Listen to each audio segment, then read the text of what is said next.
hindi 7 days ang repayment term, pero 180 days. Isa nga ito sa pinaka-legit na online lending app na na-try ko. Ito nga ay walang iba kundi si Mr. Cash. At ngayon nga ay pag-uusapan natin kung paano nga ba mag-apply dito at ano nga ba yung pros and cons netong online lending app na ito. Naabot ko na nga pala yung 50,000 maximum amount na in-offer nila. Money grows where discipline goes. Pero disclaimer lang, this video is not sponsored. Lahat po na sasabihin ko ay based lamang po sa aking experience. At nag-a-advise lang ako kung meron dyan nangangailangan ng pera, ito yung isa nga sa pinaka-legit na pwede nyong mahiraman dahil siya po ay SEC registered. Yes guys, kailangan po ang isang loan app na uutangan nyo ay SEC registered dahil nga po, madami po yung mga nagsisilabasan na lending app na hindi naman legit. Tapos may mga hidden fees once na na-disburse na nila yon sa account ninyo. Okay, pag-uusapan natin si Mr. Cash. Without further ado, let's get started. Una, syempre, kailangan mo lang ma-download si Mr. Cash. Nada-download lang to sa Android user. So, pasensyahan na lang po sa mga naka-iPhone. How to apply for a loan? Syempre, kailangan mo munang i-click ang apply now. Sa akin kasi guys, maximum offer niya na is 50,000 pesos. As you can see, meron diyang apply now. Kung bago lang nga kayo, click nyo lang yung apply now.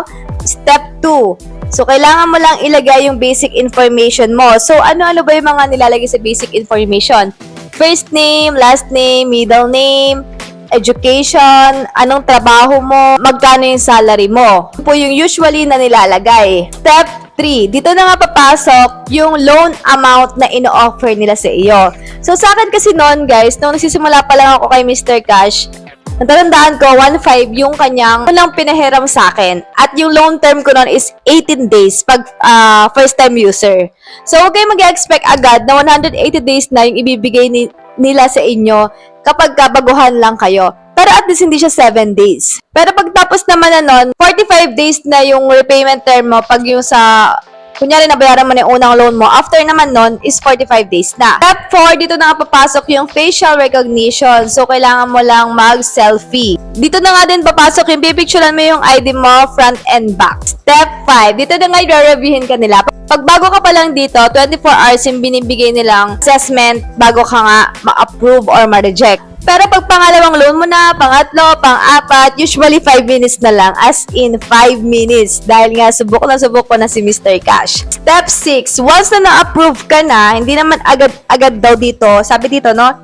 Hindi naman daw agad siyang papasok. Lalo na daw kapag ka nag-weekends and holidays. Nagkakaroon din talaga ng delay. Kaya pag ihiram ka dito, mas maganda if working hours ka manghiram and hindi siya holiday at hindi rin siya weekends. Check natin yun sa akin, guys. Dito nga ay may offer na sila sa akin 50,000 pesos. So, i-click ko lang yung apply now.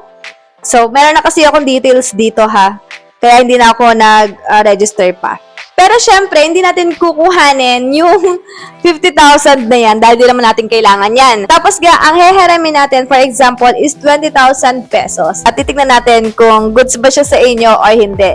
Guys, sana sa inyo pa rin to if uutangan nyo si Mr. Cash or hindi. Itong 20,000 pesos, guys, ay may installment daw na 181 days. As you can see, guys, meron siyang 4 installments dito para mabuo daw yung 181 days. Actually, guys, 3 installment plan lang talaga siya. Kasi yung last dito, yung pang-apat na repayment mo ay mawi-waive once na nabayaran mo na yung pangatlo. So, bali wala talaga tong 181 days na to. Lumalabas na talaga na take 15 days po yung interval bago ka magbayad dito kay Mr. Cash. Sa 20,000 pesos, meron daw siyang service fee na 14%, which is 2,800 pesos. Ang laki, di ba? Daily interest rate na 3,240. So, ang total na lang daw na marireceive ko ay